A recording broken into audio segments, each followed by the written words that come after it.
দীঘার শপিং, এক মাস পর দীঘা যাবে, তার আগে ব্যাগ শপিং।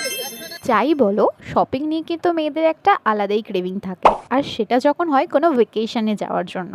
পাহাড় থেকে ঘুরে আসার পর আমার হাজবেন্ড আমার মাথা খেয়ে নিচ্ছে সমুদ্রে যাওয়ার জন্য, কিন্তু এত তাড়াতাড়ি একটা ট্রিপ থেকে আরেকটা ট্রিপ করার জন্য আমার পক্ষে পসিবল ছিল না। আমি বললাম কদিন দাঁড়াও, তারপর যাওয়া হবে।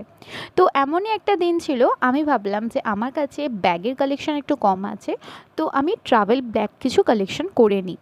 তাই জন্য একটা মার্কেটে গিয়েছিলাম, আর সেখানে যাব বলেই দিদির জন্য রাস্তায় অপেক্ষা করছিলাম, কারণ আমার কিছু মেডিসিন নেওয়ার ছিল।